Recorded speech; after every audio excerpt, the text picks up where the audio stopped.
আজ রান্না করব চিংড়ি মাছ দিয়ে ঝিঙে আলুর চচ্চড়ি। তার জন্য এখানে কড়াইতে আমি সর্ষের তেল নিয়েছি। এবার সর্ষের তেল দিয়ে এবার চিংড়ি মাছগুলোকে নুন হলুদ মাখিয়ে রেখেছিলাম, এবার একটু তেলের মধ্যে ফ্রাই করে নেব। চিংড়ি মাছগুলো যখন ফ্রাই হয়ে যাবে এবার ওগুলোকে আমি একটা প্লেটের মধ্যে তুলে নেব।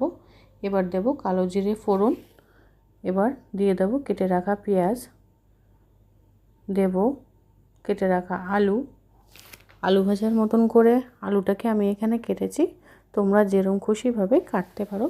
দিয়েছি কটা কাঁচা লঙ্কা চিড়ে, রসুন চিড়ে আর আদা ক্রাশ করে দিয়ে ভালো করে আমি সব কটাকে ভালো করে একটু ফ্রাই করে নেব। তারপরে দেব একটু নুন হলুদ দিয়ে একটু নাড়াচাড়া দিয়ে ভালো করে ভেজে নেব। যখন হালকা করে ফ্রাই হয়ে যাবে উপর দিয়ে আমি দিয়ে দেব কেটে রাখা ঝিঙেগুলোকে।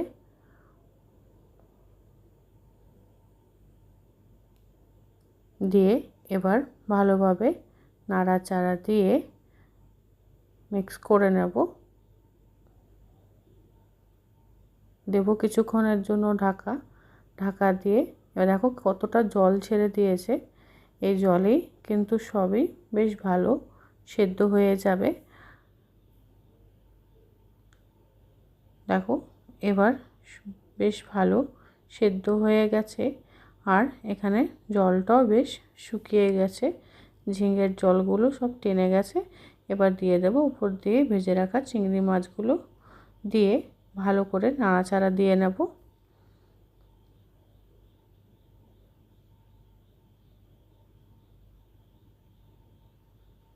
এবার উপর দিয়ে অল্প করে চিনি দেব।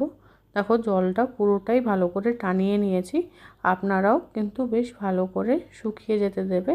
তারপরে চিংড়ি মাছ দিয়ে ভালো করে মিষ্টি দিয়ে নাড়াচাড়া দিয়ে নামিয়ে দেবে।